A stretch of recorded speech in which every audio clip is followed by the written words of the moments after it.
Hello, my name's Philippa Waller. My name is Penelope Waller, and we are two of the directors at 4D Human Being. And welcome to the 4D Human Being podcast. What's it all about, Pen? It's all about your personal and professional relationships. It's about your communication skills, how you lead, how you work and build teams, how you are looking after yourself and your well-being, and how you are much more at choice. What do we mean by that? Well, sometimes we can get a little caught in patterns in life, and we can all be a little bit on our automatic pilot. So 4D Human Being is all about helping us get back to choice and being a four-dimensional human being. And your fourth dimension, of course, is intention. So whether it's about your impact, your leadership style, your team dynamics, whether it's about your well-being, whether it's about your communication or your presentation skills, anything that involves human beings interacting with other human beings, 4D Human Being are here to help. we're going to take a deep dive and look at some tools, insights, theories that are going to help you go from a 3D human doing to a 4D human being, so that you can happen to the world rather than the world simply happening to you.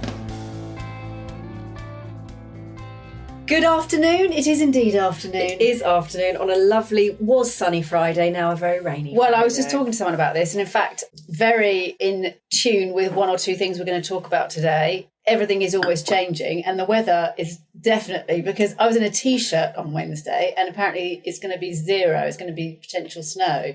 It's almost like the weather is matching the rapidity of change in our sort of digital cultural way of life now. Yeah, and some people are really affected by that. Yeah, it's true. I can move from a flip-flop to a welly in a nanosecond, and it has no impact, zero impact on my mental well-being. I really hear you on that, Pen. The only time I really know what the weather has been like or is going to be like is when I hear people tell me or talk about it. But when they say, "Oh, do you remember last summer it was so rainy?" I'm like, no, I don't have any recollection Just of that. moving through, the weather's happening around. Yeah, that's right, moving through. So talking of moving through, so this podcast is our second one on mental energy, and by that we don't mean, oh, I've gone to a fun fair and the energy was mental. We mean the next. I don't think people who didn't grow up in the 70s and 80s use that word in that way. Yes, and actually as a psychotherapist it's highly inappropriate. Like if you go out for an evening and you have like a good time, you go, oh, it was mental. Yeah. I don't think people use that anymore. No, it's wicked now, isn't it? Well, that's probably quite old. I think that's gone now. Yeah, that's gone. I know what it is, sick. I think that's on its way out. That's last legs, Pen. I can't stay up. Good, can't stay up. So this is the second podcast on your mental energy, and throughout the whole series of this campaign we've been talking about putting the fizz back into your 2024 in your various types of energy, physical, emotional, intellectual or mental. And then the last one we'll talk about is the intentional, which will be the next podcast and newsletter. If you haven't signed up for our newsletter, go to our website 4dhumanbeing.com. You can check out our newsletter, which has lots more content and tools and tips and other sort of pointing you to other places to go that is different from the podcast. Yes. So this second one, the first mental energy, intellectual energy that we talked about was really about reducing some of that negative energy, rumination, exactly, the way that your mind sometimes feels like it's escaped from you, and perhaps can be more negative, more catastrophizing, ruminating. Yes, exactly, and cause us a lot of anguish. Quite honestly, and use up a lot of energy. Yeah, and also influence then how we respond to the world and people around us. And not to say that sometimes that's not appropriate, just useful to get more aware of those mental energy patterns. Exactly. And so in this one, we're going to talk about not just how we can reduce that kind of negative, draining mental energy, but how we can actually boost our energy, increase our experience of our mental energy and have a positive, energized, fun place to hang out. I'm just going to note that I turned up your heater to a sort of tropical my goodness, you degree. did. And now I'm too hot. But yeah, sure. Yeah. So I am aware that all or nothing. This being my office, it's very tiny. Well, it's small. So it's smaller than mine, so it takes 3 seconds. 3 seconds to heat up. So we'll just reduce that a little bit. So, Incoming, Pen, incoming. So on a Friday. Having said you get lots of other content in the newsletter, this actually wasn't in the original blog for this whole series. So I've actually created one. There is a video of it. There's a video of it, and I have created a newsletter, so it will happen. Whilst this doesn't come into a lot of our programs, this model, a lot of our core programs, obviously mental energy, the intellect comes in many different ways in terms of structure and different pieces. Mm-hmm. This model that we're going to look at in terms of mental energy and how to really get the most of it is one of my favourite models. And we don't use it enough. I use it all the time. All the time. It's so good. It's with me. The 4D2C model, our main core model, physical, emotional, intellectual, intentional, and the environment and relationships, people. Spiral dynamics, and this one are the three models for me that are the absolute map of life. Yeah. And part of the reason that this really sprang to mind is I have just been on. Oh. Here we go. Incoming messages, which I didn't have on the place I'm going to talk about. Well, if I just as a sideline here, this is a new computer. And you don't know? I have no idea. In fact, I get fireworks and balloons and various things on video calls, and I don't know how to turn any of these things off, which I might have to use one of the parts of the model later to I'm going to snooze you for an hour, see if that does anything. I won't know how to unsnooze now. No, the snooze button. No. Okay, all right. I wish I had a snooze. Anyway, wouldn't that be nice? What you're about to say is I'm just going to say in advance that what you chose to do over a period of days inadvertently also happened to me, because we are so close. So share with the audience. I'm going to yes and that as well. So basically, I'm just back from a 10-day silent meditation retreat, which was interesting for so many reasons. And I'm going to sort of write a bit about it and talk more about it with some links to leadership and teams in the coming kind of months. That'll be the next thing that we do. Yeah. But there is one piece that really ties in with what we're going to talk about today. Which is how much you miss me. Which is how much I miss you. Actually, let's just talk about that bit, because whilst I wasn't silent, I didn't realise until you literally, as I call it, went in. Yeah. I was like, oh, I haven't got the person. Yeah, I haven't got the person. And actually, you do go in. There's a door beyond which you can't go back out unless you're going to leave.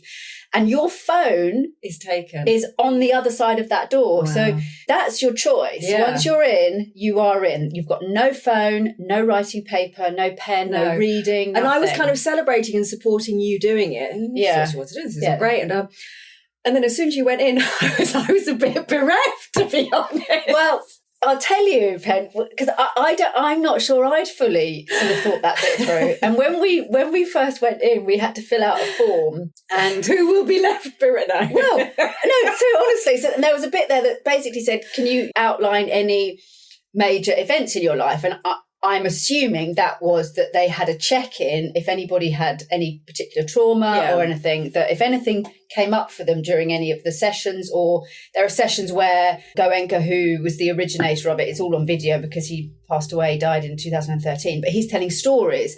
And of course, there are subjects that come up in that, like loss and grief and all sorts of things. So I think that's what they were doing. So fine, I write down. Want to know those things they about want people, to know those things about people. So they've got, it was very safely held. Yeah. Because it's a big thing to do, right? Yeah. And you're away from your family. And just with your mind for 10 days. With your mind for 10 days, exactly. We'll discuss that. So I was with my dog for 10 days. Very different. You were with my dog. But so I fill out that bit of the form and say a few things that have happened in terms of really, I suppose, major losses. And then I'd run out of room. I had this, and it was just the margin at the bottom of the page. And for some reason, I felt absolutely compelled to write, I have an identical twin sister and we're very close. And then I handed it in and I thought, why did I feel the need to top my, difficult life events with, I have a twin sister? And I realised as soon as I'd handed it in, I thought, I think I needed to do that so they understood that there was a piece to this that was very specific, that I guess I wanted to communicate somehow. This is very traumatic. This is a big, that bit of it that I probably only just realised as I was writing, that I'm away from someone that I have never been away from for 10 days. I've never not had access to you to talk to, ever. Yeah, no. And so I don't think I told you that bit, that obviously at some level suddenly came bubbling up, and I wanted someone to know. Yeah. Did they ever refer to it? No, they just, nothing's done with that information. And as I talk to you about it, I wonder what other people write on that, because that's the last thing you write before you go in. Gosh. And actually, I think that's quite an interesting moment for what comes up for you. Yeah. Of, even though they've said any major events, I'm sure that's a moment where people just want to say the thing that they're most worried about. Because then you can't speak. I mean, I think we'll probably talk about this on some other podcast sometime. But the thing that came up for me over those 10 days, and I was very busy, and I was with clients for 3 days in London, and lots of wonderful things were happening. So it wasn't like I was sort of sitting around on your own beanbag. Yeah, well, being silent on my own. But the thing that came up for me, and I spoke to our mum about this around sort of grief and loss as well, was it wasn't so much that I didn't have stuff to do. I was busy and I went out with friends. It was those tiny micro moments of the things that you would say to each other that you wouldn't necessarily say to anybody else. One in particular, when I got awarded my BA Gold State. I thought, who can I say that to that's not going to think, either why are you telling me that, or that's a bit sort of arrogant. And you're the person I would always tell those tiny micro. And that's the thing I think that people can miss. And well, that's absolutely the piece in grief. And a number of people have said to me, and I've definitely experienced it, it's not somebody to do something with, it's someone to do nothing with, isn't it? It's just the person that doesn't think you've gone mad because you call up to not really say anything. Exactly. Yeah, exactly. So I missed you very much, although you did miss the Martin Kemp DJ night. You were having a different experience. We were in such opposite places that night. You were doing an 80s dance out, and I was sitting in satsang, vipassana meditating. Very different. I mean, if I'd got up and started dancing, I think I would have to It's Raining Men. I suppose I could have had some sort of nirvanic experience. Anyway, all experiences are useful, I think. We definitely learn and grow from them all. So there's lots of things that came up as we'll talk about in the next few weeks around communication, because when so much of it is taken away, it brought up so much around our work with leaders and teams and businesses around it just told me, so it just either reiterated a lot of what we know or gave some really good insights around what's actually going on and how we communicate and all the stuff that goes through our minds, and the human experience in terms of how we interact. When it's stripped back, it reveals so much about what's going on, and also about your mind and your mental energy. Where does it go? Well, and this is the bit that I wanted to talk about today, because part of the Vipassana, the Buddhist philosophy, is no craving and no aversion. So, yes, you are trying to sit there thinking, I can't wait till lunch. But of course, many of us are, and they do acknowledge it. I can't wait for that porridge. Well, never has porridge tasted so good. Those are the two events of the day, I guess. Exactly. Breakfast and lunch. Breakfast and lunch, and then because you don't eat after sort of midday. Anyway, so that's part of what's going on. And I won't go into the whole sort of technique. Some people will know, and maybe it's something we'll talk about later, but it's not particularly the relevant part for this.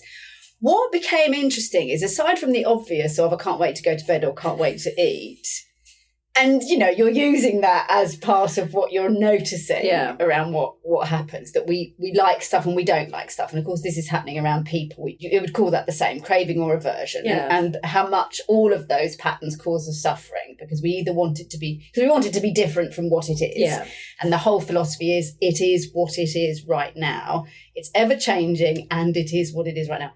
Anyway, but one of the things that added to my craving, I'm going to say, was that in the breaks, other than, trying to grab some sleep because you're up at 4 a.m, so it's very early, was once you're out of the meditation and you've got your 1 hour break, you've got your mind back. Yeah. And when I say you've got your mind back, it can go wherever it wants to go. However, because it had so much less distraction, because I'm not getting emails, I haven't got work tasks to do, or plans to arrange, or any of those, which let me tell you, coming back, you realise it's like a tsunami. It's like a tsunami, Pen. I mean, it's interesting, and we normalise it. We don't realise that it is a tsunami because it just feels so normal. even a relatively quiet day, if you think about the data that you're processing, unloading the dishwasher, to feeding the dog, to answering that email, to have I called the person about the boiler? I mean, it's a tsunami. Yeah. So first of all, how much mental energy we are expending before anything big. Yeah. Before anything comes into your life, like somebody's ill or, Yeah. So because all of that wasn't filling the breaks, you're free to let your mind think. And of course, you've only got a certain number of breaks. By the time you get to the evening, you're just going to bed. Mm-hmm. So you start to really value that time. And so be really conscious of how you're using that. Yeah. That's so interesting. And enjoy it. And the model that we're going to talk about today came to my mind because I started really enjoying all of that creativity and thinking and planning. And it made me think, we've been reading Sherlock Holmes, and he talks about his memory palace in his mind, because I was like, how am I going to remember all these things? And I thought, I've got to create my own Sherlock Holmes memory palace because I can't write anything down. But anyway, the point about it was that became an enjoyable experience, something to look forward to, also something to appreciate. Being really mindful of what you spent that hour doing, rather than thinking, well, I must pay the gas bill, or exactly. You don't want to waste that hour doing No. that. And again, whilst we won't necessarily focus on this today, it's really useful to think about this in terms of our day-to-day in work and leadership. That time, that creative space and time in our brains, apart from being enjoyable, is the gold in terms of what we can create and what we can think about. And yet, I'm not saying every leader has to go on a 10-day silent retreat. And do we create that kind of space? Exactly. And from that philosophy also, that in every single moment, every choice you're making about where you put your mental attention is creating the next moment and the next moment, and building your patterns and experience. So that if you are caught in pattern and you've gone back to that annoying person and what you'd like to say to them and the argument you're going to have, yes, that's this next 5 minutes, but it's also building the pattern of how you will spend the rest of your life in your mind. I think, and I can't speak for everybody, I can only speak for myself, and obviously I haven't done a silent retreat. It doesn't necessarily feel like we have as much control and option. Like if I get the gas bill through the letterbox, that's going to be my next 30 seconds of thought. Well, that's the point. That is the point. That as we talked about, again, that's in the newsletter, and I think we talked about it on the last podcast, your thoughts, of course, you experience in meditation, I mean, like in overdrive, they are just coming thick and fast. And the whole point, one of the whole points about that is, can you recognize that they're just coming thick and fast and not let them latch onto them, not let them drive you? Exactly. And this ties in with what we're talking about, that actually, yes, you might go to the break and be thinking, oh, when will I have my shower? Or, what's going to be for lunch? What's for breakfast because it's the same every day, which actually is very handy because you're not, you don't have to think. Maybe they do that. You don't have to think about it, but definitely what's for lunch. But actually, because you've become much more mindful of your thoughts will just come and come and come, actually you can much more easily then, it's mindfulness, you can much more easily interrupt them and channel them to where you want to go. But you're absolutely right. They will just come. The post will come through the door, and that's where the mind will go if you don't make a choice. And that is what we want to talk about today, is understanding, out of what we're going to talk about, the 4 thinking styles of what your mind actually really loves doing. And we're all different, and you and I are different in terms of the style of thinking, because one or two of the thinking styles will equally be a bit de-energizing and draining, but one or two of them will not just be quite nice, they'll be really enjoyable and really energizing. And if we know that about our minds, how wonderful that we can actually choose at certain times to not think about the gas bill, and not only choose what we think, but choose how we think, to get the whole system having a great time. And it's your mind. And what if it was, it's like a sort of like a building or a home. What if it wasn't a space that was just either worried and ruminating or just functional, just paying the gas bill and doing the next thing? What if it was a space, at least for some periods of the day, that was a really fun, great, positive, energized space to hang out in. Yeah. Where actually you wouldn't be thinking, oh, I want to go and do something else. You'd be thinking, oh, I'm going to hang out here for a bit. This is great. Exactly. And part of that, not all of that, but part of that is exactly as we're going to dive into, is the thinking styles, in terms of we probably don't really understand our cognitive processing as individuals. You know, we think everybody's the same, or we don't know. We're just thinking. But we have different cognitive processing styles that will require more or less energy, depending on what our easy dominant style is. And again, it's not really something we're taught. We don't necessarily know. So some things we just find really hard, and some things we find really easy. And the thinking styles are one of the keys that can really unlock this. Yeah, absolutely. And once you know this, so over to you. Do you want to outline the 4 thinking styles? It comes from Herman's. There is a little bit of noise because you're having all sorts of things built, I think. I am. You're organising your home. Well, I tell you that will come into my dominant thinking style in a moment. But I'm having the desk taken out of the lounge because I've decided to create a space where my dog can have a nice vista on the street. So we're not only talking about creating a really wonderful space for you to hang out in your own mind. You're creating a bespoke place and buying a sofa or a chaise longue specifically for your dog to feel more comfortable. He can't see enough out of the house, and he wants to see what's going on. Yeah, I love it. Is it going to be like a velvet? Yeah, it is. Yeah.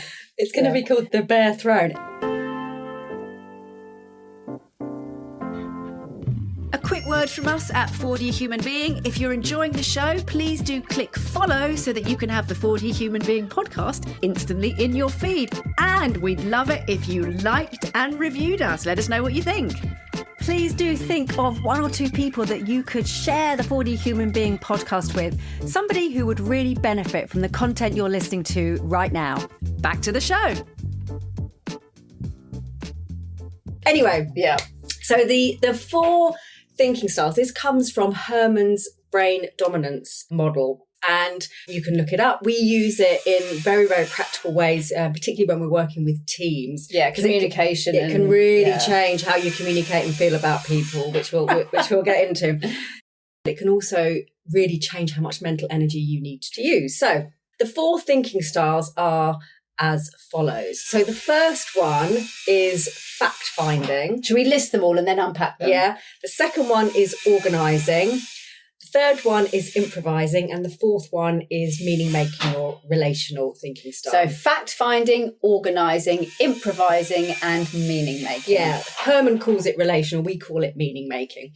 Yeah. And the very first thing to say about these thinking styles is it's not that you can only do one of them. It's not that you are born with a particular way of thinking. We are all whole brain, well, most of us are whole brain thinkers.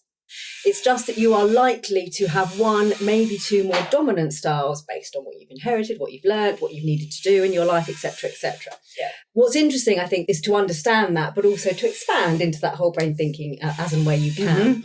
The other thing I will just say on the brain is always tread with caution, because we know relatively little about the brain, and all of these models around the brain, I think, are absolutely brilliant maps, and we use them a lot and we love them.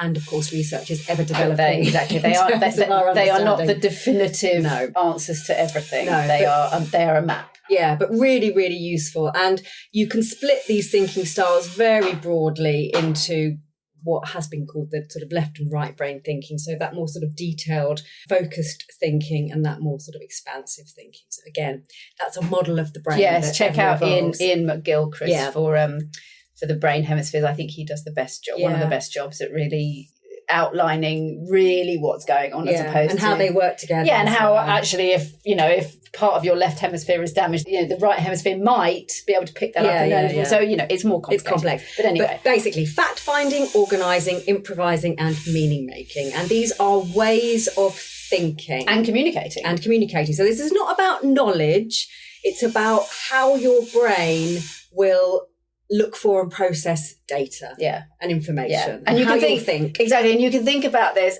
as we go through them. Think about meetings, projects, presentations, and you'll start to recognize what you like and when it feels really frustrating or difficult. Even experiences in life. Yeah. So I'm already going to hold my hand up to fact finding not being top of my list. Yeah.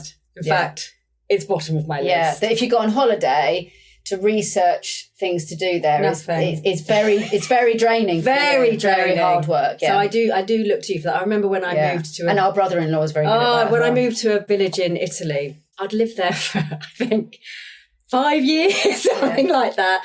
And my brother-in-law came over and he'd been there a day, and he came back to the house and he said, "Oh God, there's this most amazing underground cocktail bar in this town." He said, "Have you been there?" And it wasn't a big town. It was not a big town. And I said, "No, I've never heard of it." And he looked at me like I was completely mad. Yeah. He'd found it within a day. Yeah. He's a brilliant fact finder. Yeah. As are you, I think. Yeah. Well, But I think that is another good example of, it's a bit like the systems work, the spirals work, that you can also find that it might not be your top dominant thinking style, but in a system you might start to use it more because it's needed. You need to compensate. You need to compensate for what's in the system. So let's go through the 4 different thinking styles. So fact finding. So as the name would suggest, this is a way of thinking where you are looking for information, looking for data. You'll ask questions, you'll search things out. It's about detailed, quite logical and analytical thinking, but also quite research-based. So new things, you will find and discover new things is probably the main way to look at it. And if somebody said, can you find out what the best things to do in that place are? You'd be like, brilliant, I can do that. And whether it's through connections, whether it's through just your methodology of finding things out, it's something that you can get quite stuck into, feel in the flow, as you said, Phil, feel energized. Yeah. So in a meeting, you want all the information. It's quite difficult to move on until you feel like you've got all of the data, all of the research. Historically, you would have been the person walking in with 20 folders in your hands. Now you'll be the person with, lots of files on your computer and have you seen, and did we know, and what about this? And and the questions will be around data and information. Yes. It's a really good sort of example around a meeting. If you're in a meeting and somebody says, "Oh, we're not going to worry about those potential scenarios, or we're not going to worry about that factor. We're going to sort of move on." A fact finder would be thinking, "No, we've got to make sure we have that piece of information, and we've really, really thought about that."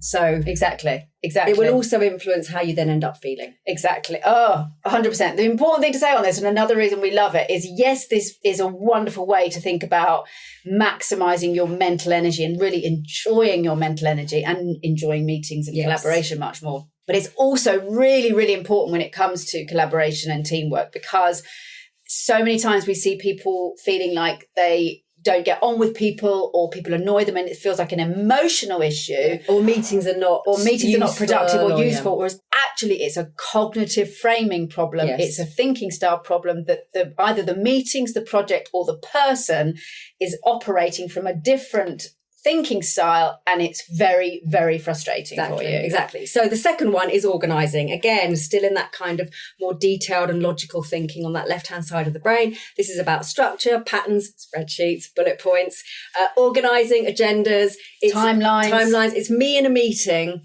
when somebody says, "Let's just kind of pull back and have a brainstorm for half an hour." And I'm thinking, no. Let's just get these bullet points down and let's move on. And at home, you'll be the person who's like Penelope, is getting shoe racks built, or it might make you feel good to spend your time reorganizing a drawer or a room. Like that's not a horrible way to spend your time. No, that's joyous. There you go, that's joyous. So that's the organising. And we need all of these. Yes, totally. Those people are brilliant for putting structure around things. The third one is improvising. So we're moving to the right-hand side of the brain. So this is much broader thinking. This is not necessarily things that we know about, but it's like, let's have a brainstorm. Let's throw the agenda up in the air. Let's be spontaneous. Why don't we try this? This is in a meeting. This is someone who, flips over the flip chart and goes blank page. Yeah. What's possible Let's here? go crazy. Let's go crazy. And for some people, that is horrific. and it feels like a waste of time. It's very draining. It just feels like noise. And for some of us, it's like, woohoo, now we can play. Yeah. Let's play. So improvising is one that definitely is really clear on who gets energized by that and who gets very, very frustrated. You love a bit of improvising, both in business and actually on stage as well. Yeah, so improvising exactly is when you just, ideas are coming thick and fast, they're tumbling out of you, which for you is really energizing. But when those ideas are just like machine gunning towards other people, especially an organizer, they're trying to get it all down and knowing that all of those ideas will never all be put into implementation. And we made the analogy with a friend of ours that it's like, because she has a husband who's an improviser and she's similar to me, she's an organizer. It's like we're going behind the improviser with a broom, just trying to sweep up all the ideas. Trying to catch it all. But having said that, of course, what's wonderful is if you've got if you're an improviser and you've got an organizer who understands you, that can capture it and get it into some sort of form. Beautiful partnership. So the fourth one is meaning making. So this is really about connection, relationships. Why are we doing this? What's the purpose? If you're somebody asks you to do something and the first thing that comes out of your mouth is why are we doing this? Very possible that you are a strong meaning maker. Exactly. Got to have understanding. Exactly. So you'll be sitting there and, the improvisers will have gone off to, why don't we, send our clients up in a hot air balloon? And the meaning makers will be going, why? What's the purpose? And if there is a purpose, well, because we want to show them the exhilaration of our brand, or show them the sight of the new industry complex in a whole new way. Fine. But there needs to be a purpose to the sort of blue sky thinking ideas. And like we said before, it doesn't mean you can only do one of these. You're likely to have a dominant style. You can probably recognise it just from the way we described them. You may have one or two, and you can do them all. Yes. So there's two pieces that I want to put in now around how can you use this, probably more than two actually. So let's look at the tips. First of all, there is a negative side to each, of course, that fact finders that we can all get stuck basically in our place. Fact finders never have enough information. Fact finders might never have enough information, and it might be that there's 30 bullet points, or the slides that are data packed, that from a fact finder's perspective are super useful, and you need all of that. But from another person who isn't in that cognitive frame, that's way too much information. It's not helpful. Organisers want to get to the end pretty quickly sometimes. Yeah, and organisers get very frustrated when, life happens and, things, or there's additions, or there's, they can get fixed in terms of if suddenly actually the market changes or something changes and the whole timeline or the whole project or even a part, if you think about building a house, suddenly you decide you're going to change the conservatory design. That's quite difficult for organisers. And can miss ideas and information because they want to skip to the organising. Improvisers, needless to say, the challenge with them is pinning them down, concretising ideas. And it's like, even in an improv troupe where I spent a lot of time, you still need people with their feet on the ground planning where this is going. If you have an organisation or a team that's just full of improvisers, it might be a lot of fun, but you might not get anything done. You might not actually get any implementation. And then meaning making, actually mainly very positive. The problem with that, of course, is that sometimes that why isn't always, you can't always totally pin it down. It's like a child that says why, and then you answer and they say why, and then you answer. The other thing about eventually you just go because we are. And the other thing about meaning makers as well is that they have a very strong focus on the relational aspect. So what does this mean for Bob in accounts? What does this mean for Jill? Which all very useful, and sometimes we just need to be. Sometimes we just got to move, and sometimes if it's not great for Bob in accounts, it's good enough for the whole system that we've got to move. Exactly. So there is a negative side to it. So one of the things that you can watch out for is if you start feeling negative, frustrated, don't like that person, tired, bored, it might not be that the project is a total waste of time, or that they've been unreasonable, or that someone's been unreasonable, or this team is just not for you. It might well be that a project or a person has spent a long time now giving you data and information, and you're an improviser or an organizer who wants to get moving. Or it might be that you're a meaning maker and actually it's lost connection with why you're doing it, and you just need to reground yourself and everyone else. So there are ways that you can bring yourself back to reconnect with what's important to you. You might be an organizer and there just aren't enough. There aren't enough. There's not enough clarity or whatever it might be. And you start getting frustrated, and then that spills out into emotion in relationship. Secondly, once you know your dominant style, you can start thinking about where do you bring most value. So rather than, oh my goodness, if I see another slide with 20 bullet points, actually, what's the point in the meeting where you can bring the value? So, for example, if you never feel like that about 20 bullet points. Oh goodness, I really do. I mean, it's a level of detail that I'm really glad most of the time other people hold. Yeah. And it's a good example, actually. If you are that way inclined, give the gift to those improvisers and meaning makers and just highlight your 3 top ones. They will love you. You can still have your 20 bullet points, but put your top 3 in red and they'll love you forever. Yeah. And equally, if you're a meaning maker and you've got 20 bullet points, how can you help everybody reground in the meaning and the purpose, which means that you might save some time for your fact finder who's started to go off gathering facts down a path that actually isn't now going to be relevant. So where do you bring value? Can you say, right, let's have 15 minutes of this meeting, blank page, blue sky thinking, just to hit refresh, give us a new perspective. You can bring that value rather than getting frustrated because it's spending time where you don't want it to. Exactly, and then spend your time where you like spending it, which is, me on a Friday night with a glass of wine doing an Excel spreadsheet. Joyous. The other thing following on from that, another tip is appreciating other people's thinking styles, because I think similar to our colour profiles and insights or spiral dynamics, we can think, well, why aren't you just a bit more like me? Just be glad you haven't had to write all those bullet points. Exactly. Or you haven't got to look at that blank page and create something. Really appreciate other people's thinking styles and enjoy your own. And actually, right off the back of that is get support.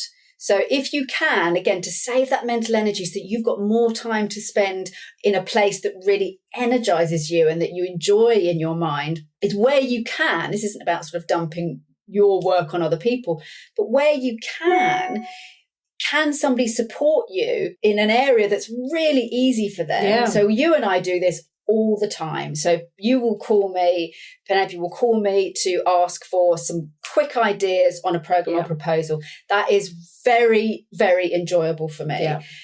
And I will equally say, can you put, I've written down some ideas. Can you pull that together into a structure? So use each other, because it's not just getting someone to do your work. That's more enjoyable for them than some of the bits that they have to do. More efficient with your mental energy. Also, recognise that you need all of them in the team. Like we said, if you've only got meaning makers, you've got a group of philosophers and nothing's going to happen. Like you need, or fact finders, it will be fact finding for eternity. Yes, and you'll really miss tricks. I often think about this in terms of specific fields such as finance or law, which when I work with lawyers or accountants, we can be trained into that fact finding and organising. You still need the improvisers and the meaning makers in those systems. And the last one, I love this, is if a conversation, project, meeting is spending a lot of time and has to in a certain cognitive frame, in a certain way of thinking, if you like, processing, and it really is not your favourite, a really good tip is to trick your brain into feeling like you're in your more preferred cognitive frame. So, for example, you're being given a lot of information download. Lots of data is being reported to you. Or maybe you've got to find some data. Yeah.